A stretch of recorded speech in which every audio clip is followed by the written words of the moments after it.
Bienvenidos a Código Etsy, episodio número 4.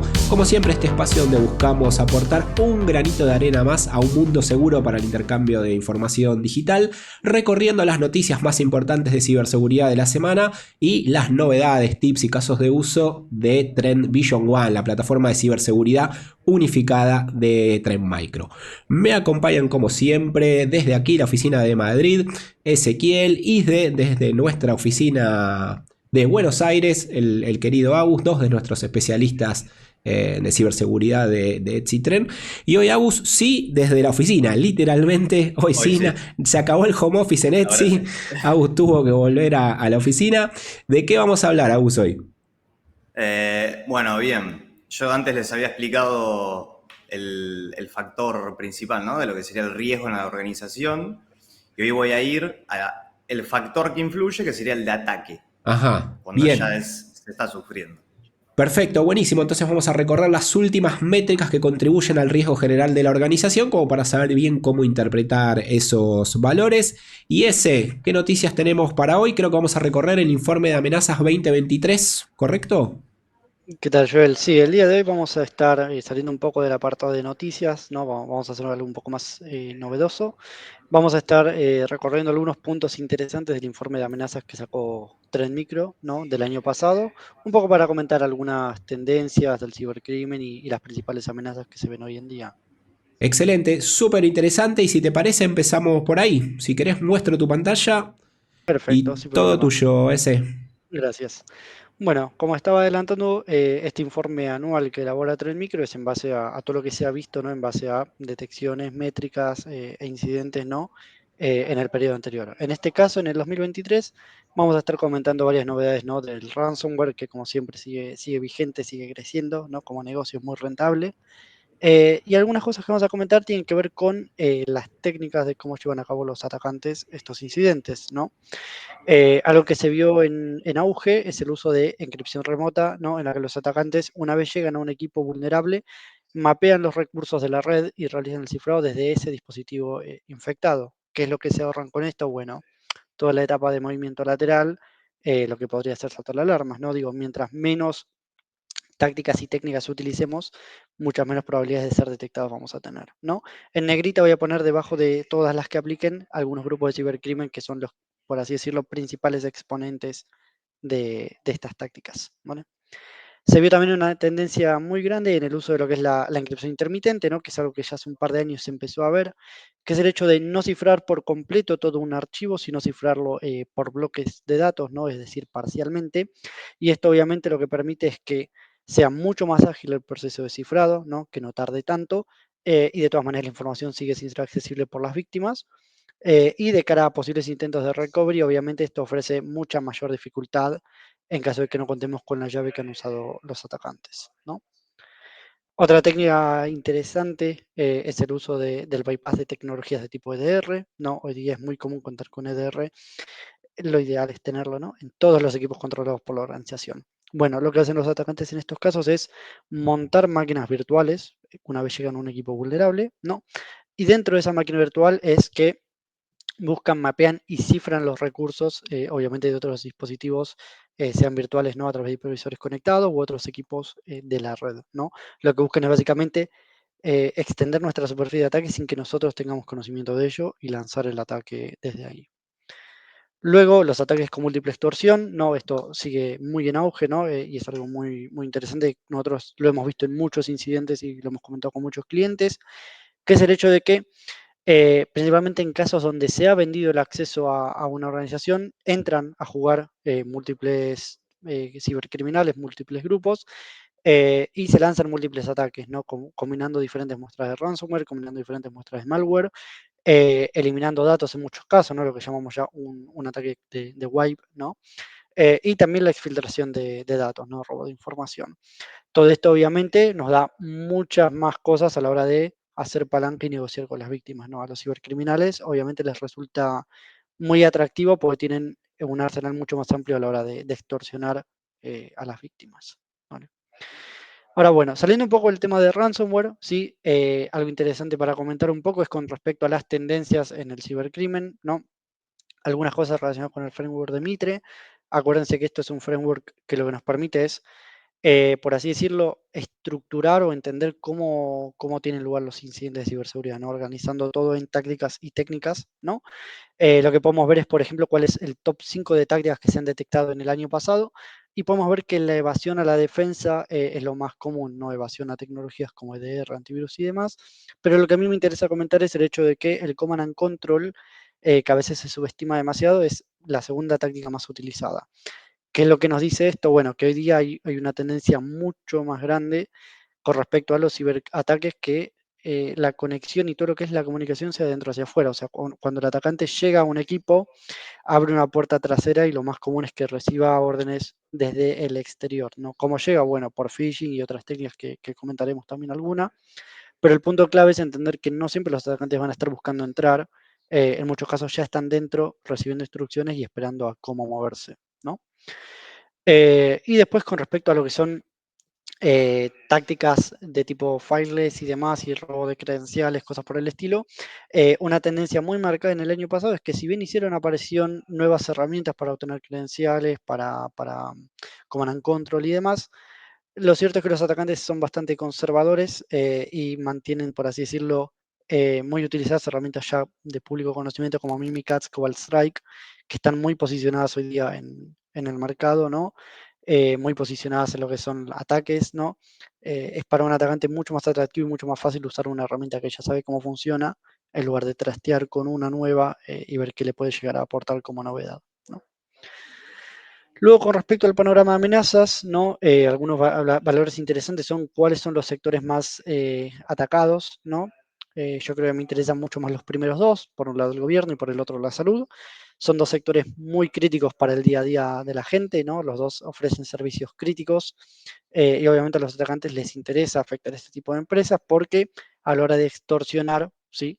La presión y la urgencia dictan las órdenes, por así decirlo. Sí, ese, sabes que aquí en Europa, donde estamos vos y yo, a veces veo en las noticias casos de hospitales de Inglaterra, ¿no? Del Reino Sí. Unido.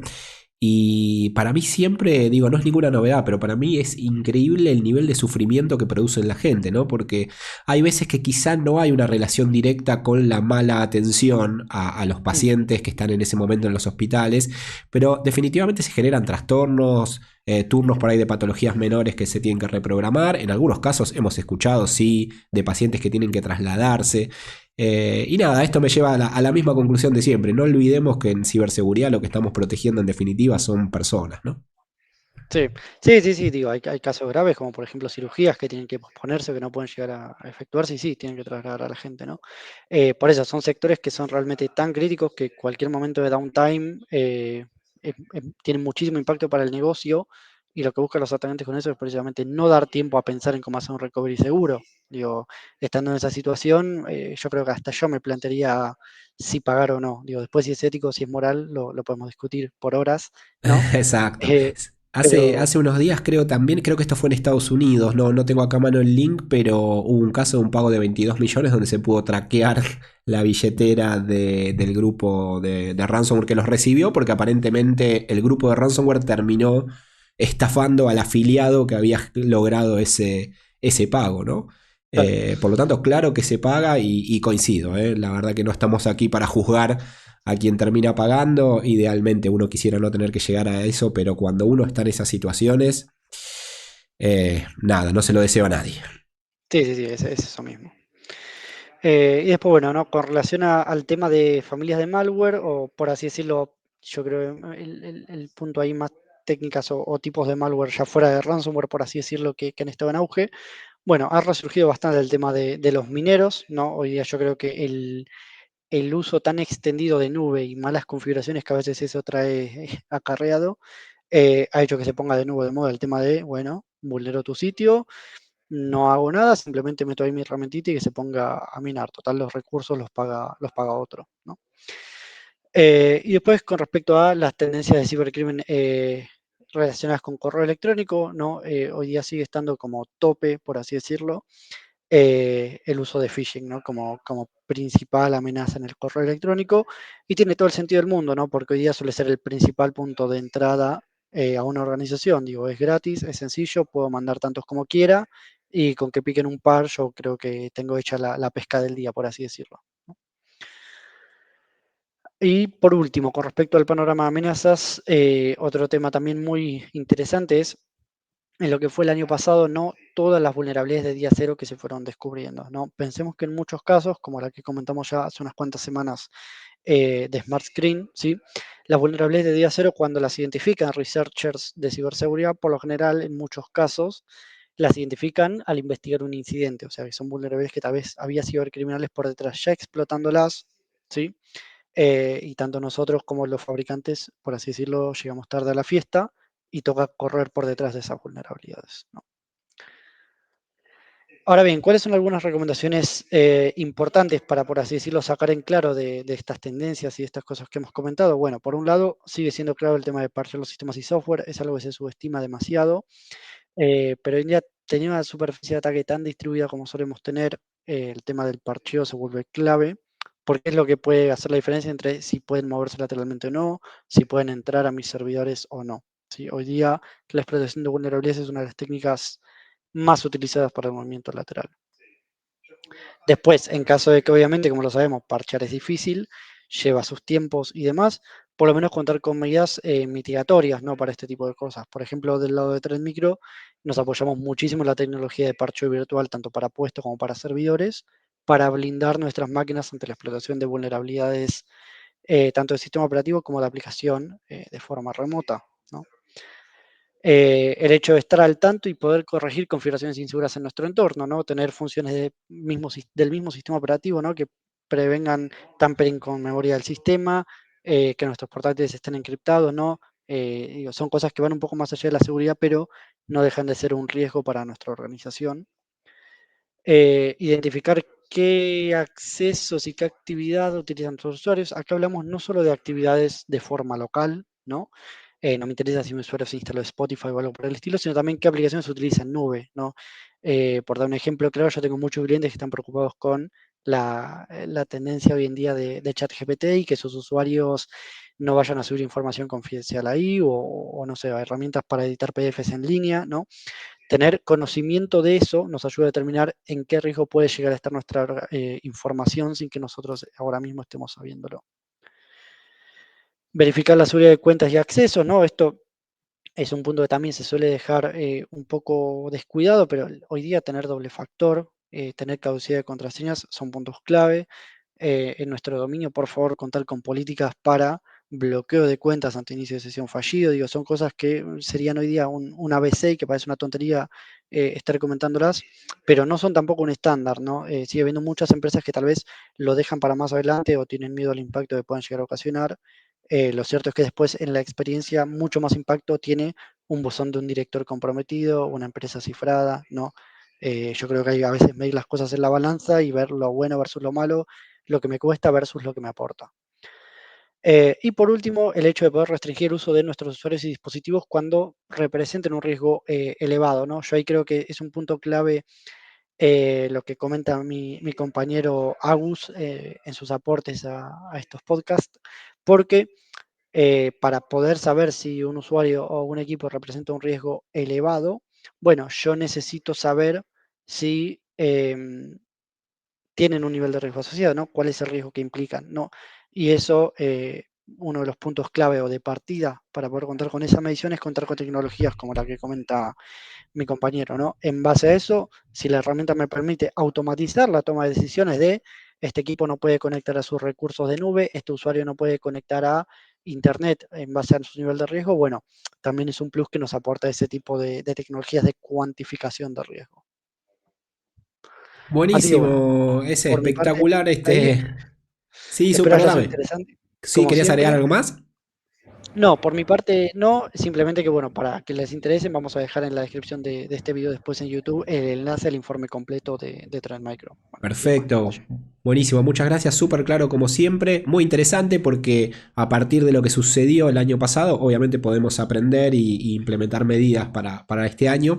De hecho, hablabas de las vulnerabilidades, yo pido disculpas, no me acuerdo de qué colega lo vi, pero hubo un colega en LinkedIn que publicó la cantidad de vulnerabilidades críticas por año, desde hace creo que 10 años para acá, y recuerdo que era increíble cómo desde el 2016 o 2017 era como exponencial la cantidad de vulnerabilidades con las que tenemos que lidiar. Sí. Y también me parecía interesante al final cuando decías, bueno, hay cosas que son el ABC, pero tenemos que estar constantemente revisándolas, porque así como no tenemos que juzgar cuando alguien paga un ransomware, por ejemplo, creo que no tenemos que juzgarnos tampoco cuando incluso algunas de esas medidas del ABC por ahí no las tenemos bien implementadas, porque es tal el nivel, la cantidad, la complejidad de los controles de seguridad que hoy tenemos que aplicar, que bueno, Sí, nadie está exento, ¿no? El que esté libre de pecados que tiene la primera piedra, es el dicho. exacto, Entonces, exactamente. bueno, pero gracias ese porque informes como este y tus comentarios nos ayudan un poco a repasar algunas de las recomendaciones.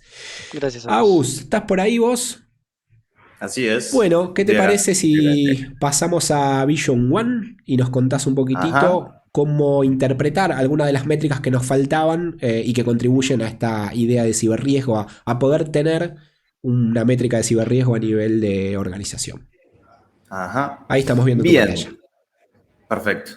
Yo como ya, bueno, en los episodios que pasaron, seguimos en el dashboard ejecutivo de Vision One, expliqué en sí lo que sería el índice de riesgo general de nuestra organización. A este índice de riesgo van a influir tres factores principales, que es el de exposición, que expliqué la vez pasada. Básicamente es al que influyen las vulnerabilidades y configuraciones del sistema. Pero hoy me voy a centrar en el segundo, que sería el índice de ataque, ¿sí? Que vamos a poder verlo desde acá, desde el Attack Overview. Nosotros vamos a tener, bueno, como dije, el índice de ataque. Al índice de ataque se le va a asignar un score particular al ataque y nos va a mostrar qué amenazas, en este caso, son las que mayor, con las que mayor intensidad se encuentran en la organización y a las cuales se le asigna, ¿no?, un score más importante. Como siempre vamos a tener la evolución, ¿no?, a medida que pasan los días. Y acá abajo vamos a tener el overview de las fases de ataque, que acá, para complementar con lo que decía ese, nosotros vamos a poder ver todo el recorrido de las amenazas o del ataque que estemos sufriendo en este momento, gracias a el framework de Mitre, ¿sí? Va a haber ahí un partnership con Mitre, donde vamos a poder ver en todo el framework si está sucediendo algún movimiento lateral o algo por el estilo. Vamos a iniciar desde el sector izquierdo. Vamos a tener detecciones estáticas, que son detecciones como de código de malware, como dice ahí, estáticas. No se considera que justamente, ¿no?, es un ataque en curso, Sí, son de porque alguna manera amenazas que ya conocemos y que te detectamos con los módulos de anti-malware o de comportamiento, digamos, ¿no? Donde no dependemos exactamente. tanto de las técnicas en sí, del comportamiento de la amenaza, sino que ya la Ujú. conocemos. Y por ende quizás es la parte menos riesgosa, ¿no? Sí, De esta gráfica. sí, sí, sí. Pero bien, nada, está muy bueno que lo muestre también en el framework para quizás estar al tanto de esas alertas, atenderlas y que después, ¿no? Sí, No claro, porque pase recordemos que a estamos viendo mayores. gráfica general, no estamos viendo todo esto, por supuesto después se puede ver a detalle de los eventos, Ujú. pero claro, tenés razón vos, Agu, porque esto también te mide intensidad, o sea, que yo esté Claro, detectando y frenando amenazas, bueno, una cosa es que la barrita está ahí abajo, otra cosa es que la cantidad de eventos que se estén generando sea muy grande, es probable que esté frente a algún inconveniente, ¿no? exactamente, sí. Y si yo le hago clic, en este caso a las 7 detecciones estáticas, abajo me va a mostrar cuáles son estas detecciones. Por ejemplo, un test de ICAR, ¿sí? Lo va a graficar como una amenaza estática. Si yo le hago clic de nuevo, me debería volver atrás. Bueno, no lo hizo. Pero así puedo hacerlo con todas las demás. Quiero ver, ahora sí, ¿no?, ¿qué técnicas están asociadas a accesos iniciales? Bueno, le hago clic, ¿sí?, y los voy a ver abajo. Y yo, mira, para hacer un ejemplo, cliqué uno que estaba abajo, que ya sería del lado impacto, ¿sí?, que es el más grave, es el movimiento lateral, justamente ya el impacto, que en este caso sería data destruction, ¿sí? Si yo le hago clic a la amenaza acá abajo, me va a llevar a un detalle de esta amenaza con una descripción en conjunto con Mitre y Trend. Vamos a ver el Technique ID asociado, la técnica asociada, en qué fase está, en este caso es el impacto, vemos que está en la última luz, y nos va a tirar una remediación. En este caso, bueno, justamente no es un impacto, es la destrucción ya de los datos. ¿Cuál va a ser la remediación? Bueno, se recomienda, ¿no?, hacer backup. Claro. Desgraciadamente, La remediación es haber sido prudente y tener buenos backups, otro de los grandes desafíos de los últimos años. Tal cual. Bueno, lo mismo, se le va a asociar una intensidad. Esta tiene una intensidad muy alta, ya no hace falta aclarar por qué, ¿bien? Pero bueno, también se le va a asociar un scope, a qué dispositivos, a qué usuarios, te va a mostrar también cuántas vulnerabilidades hay, y a esta alerta, o a esta technique, mejor dicho, se le va a asociar un workbench, ¿sí? Que bueno, es la descripción de los workbench quedará quizás para Sí, otro hoy estamos haciendo la capítulo. mirada más ejecutiva, digamos, ¿no? Por supuesto que alguien que está en un rol más de operador de SOC, por ejemplo, toda esta información la va a ver a través de otros módulos que no son los que estamos revisando Claro, hoy y que seguro revisaremos en futuros episodios. tal cual. Bueno, y acá para terminar con el framework de Mitre, vemos acceso inicial, perdón. Si nos vamos cada vez más para la derecha, vamos a tener todas las demás técnicas y tácticas. Y en este caso el que mostré recién era de impacto, que es el punto final. Bien, así como mostré el índice de ataque, también voy a mostrarles el tercer factor, ¿no?, que influye a este riesgo en general, que serían las configuraciones de seguridad. Configuraciones de seguridad aplicadas ya a lo que sería productos en sí de Trend Micro. Porque yo, por ejemplo, en la explicación de exposición, ¿sí?, yo ahí les había mostrado configuraciones referidas ya en sí al sistema, Sí, claro, más habíamos generales, visto en ¿no? configuraciones de Office, configuraciones de Active Directory, configuraciones de Amazon. Uh-huh. Bien, y en este caso, bueno, vamos a ver las configuraciones de seguridad de endpoints, de correo y de red. Pero como te dije recién, más referido, ¿sí?, a productos nuestros de Trend Micro.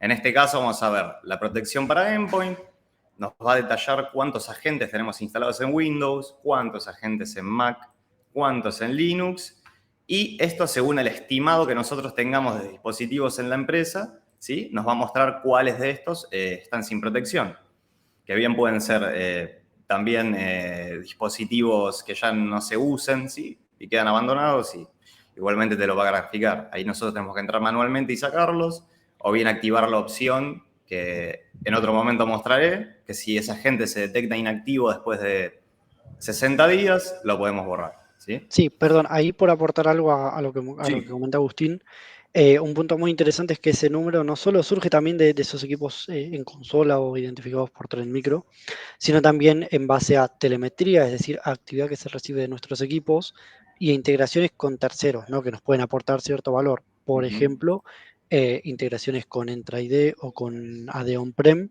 lo que nos permite saber qué usuarios y qué dispositivos tenemos, ¿no? Después ya si tenemos el AD o no más o menos controlado eliminando equipos antiguos, es otra historia, ¿no? Pero ese Claro. tipo de integraciones con terceros nos aporta también visibilidad aquí de dispositivos que puede que tengamos hoy día sin proteger, ¿no? Uh-huh.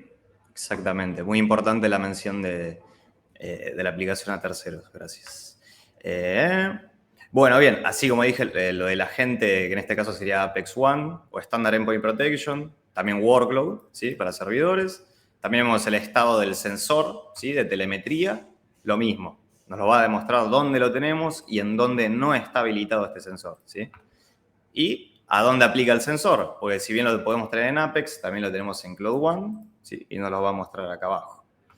Ya más referido a lo que sería el ciclo de vida del agente, nos va a mostrar cuáles de estos, bueno, es end of life, ¿sí?, que ya está obsoleto, cuáles están en una versión más antigua y cuántos están en la última versión, justamente, ¿no? Y lo mismo acá a features clave de los productos, ¿sí?, que se consideran los más importantes, para llamarlos de alguna forma, o sí, los más importantes. Podemos ver la protección referido a la exposición, como les dije, que afectan vulnerabilidades. Bueno, en Vulnerability Protection estamos protegidos frente, ¿sí?, al 98% en lo que sería el módulo que pega vulnerabilidades en estos agentes instalados en estos equipos. Lo mismo para, por ejemplo, Intrusion Prevention, que es muy importante, pues como también mencionaba la importancia que tenemos que darle a vulnerabilidades, ¿sí? En este caso a Virtual Patching, es muy importante, yo siempre lo remarco. Y nada, lo vamos a ver acá y en dónde no estaría aplicando en este momento. Y acá lo bueno, como yo estoy explicando los factores de riesgo, en este caso es el de ataque, también vemos cuáles features, ¿no?, impactan más que nada a lo que sería la protección frente a los ataques en curso. Bueno, escáner anti-malware, web reputation, behavior monitoring, machine learning, etc. Lo vamos a ver siempre todos graficados y qué porcentaje está protegido, qué porcentaje no lo está. Exacto, ahí lo interesante, Agus, Sí.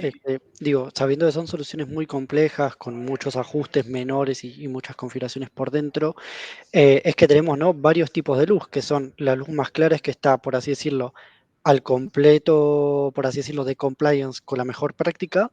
En ese azul un poco más oscuro, que cumple parcialmente con la habilitación de esa función de seguridad. Digo, a lo sumo te falta un ajuste menor, que es un checkbox que tenés apagado o lo que sea, y ya en Claro. gris, que es lo que deberías evitar, ¿no?, que es que directamente no estás Ujú. aplicando ese tipo de función de seguridad sobre tus puestos, ¿no? Sí. Digo, yo creo que es algo muy útil para todos los que sean clientes de Trend Micro y tengan sus agentes dando los puestos. Ahora vamos a ver también el correo electrónico. Ujú. Porque hoy en día yo creo que pasó un poco de moda. Hace años era común el tener un documento de mejores prácticas del fabricante con 200 páginas, capturas de pantalla por todos lados y eso. Y Tal aquí cual. con un vistazo rápido puedes saber qué tan bien posicionado estás y qué también estás aprovechando tus productos de seguridad, ¿no? Exactamente, sí, sí, sí. Va a ser una manera mucho más sencilla, como decís vos, ¿no?, de ver las mejores prácticas referidas, bueno, en este caso a Trend, si está habilitado o no, y tenerlo como guía para justamente entrar, ya sea el cliente o con ayuda de nosotros, para ir Sí, y habilitando desde la todo mirada esto. ejecutiva, como hablábamos, ¿no? El famoso compliance, un tema que a los que a veces estamos más en la batalla, por ahí decimos, bueno, esto no es tan importante, pero en la práctica sí, porque todas las organizaciones Mm, tenemos que no solo estar seguros, no solo aplicar las buenas prácticas, sino que tenemos que poder demostrarlo. Y estas gráficas, por supuesto, nos ayudan a las dos cuestiones, a estar realmente más protegidos y a poder mostrar que sí lo estamos. exactamente, sí, sí, sí. ¿Queda algo más por ahí, Ya Agus? referido, sí, lo que sería la versión de los componentes, ¿sí?, que pueden ser los patterns, lo mismo. Nos va a mostrar cuáles están desactualizados y cuáles están en la última versión, ¿sí? Y esto referido también a los dispositivos que tengamos asignados e instalados, ¿no?, con el agente. Bien, y ya última sección, anteúltima, perdón. Vamos a ver lo mismo, pero referido en este caso a las soluciones de correo, ¿sí?, que puede ser Cloud Email and Collaboration y Cloud Email Gateway. Vamos a ver cuántos activos tenemos protegidos. En este caso, en CAS, ¿sí?, como viene de la llamado, tenemos 140 cuentas de Exchange Online. Y en lo que sería Email Gateway Protection, o antes llamado TMS, vemos que tenemos 5 dominios asignados. Lo mismo con el sensor, ¿sí?, si está activo o no. Y vamos a verlo más en detalle acá. Por ejemplo, si queremos ver, bueno, cómo está nuestro servicio, ¿no?, de Exchange. ¿Está protegido? ¿Tenemos políticas asignadas para poder proteger, ¿no?, todo el entorno Exchange? Bueno, sí. En este caso vemos que están las políticas asignadas. No hay una cuenta que no tenga una política asignada, ¿sí? Y lo mismo en features que son claves, ¿sí? Acá le va a decir key feature. Vamos a verlo, por ejemplo, en Exchange. Bueno, está activo todo, ¿no?, la protección avanzada para spam. Tenemos protección ante phishing, como les mostré recién en Endpoint, ¿sí? Y claramente también para Gateway. Vamos a ver qué protección tenemos habilitada ante correos entrantes o salientes, ¿sí? Inbound, outbound, perdón. Bien. Y bueno, aún más configuraciones que están activas en todos los dominios. Vamos a ver la dirección del tráfico inbound y outbound. Y eso sería. Y por último punto, vamos a ver estas configuraciones, pero referido a lo que sería red, ¿sí? Bien. En este caso es Deep Discovery Inspector, no voy a entrar mucho porque nosotros no tenemos mucha data asignada a esto, pero vamos a poder ver todo el estado de nuestras protecciones para red. Perfecto, sí, porque una de las grandes ventajas de Vision One justamente es la posibilidad de tener toda esta información en las distintas capas de seguridad de la organización, digamos, ¿no? Estaciones de trabajo, servidores, Sí. correo electrónico, nube, etcétera. Así que súper interesante. Gracias, Agus, por la información para terminar Por de favor. interpretar las métricas más ejecutivas o más generales, más de alto nivel de Vision One. Gracias, S, por el informe de amenazas 2023 y las recomendaciones. Creo que nos volvemos a encontrar en unos días, ¿les parece? Perfecto. Sí, Gracias por sí. Muy todo. bien, Buen día. Así adiós. Hasta es. luego.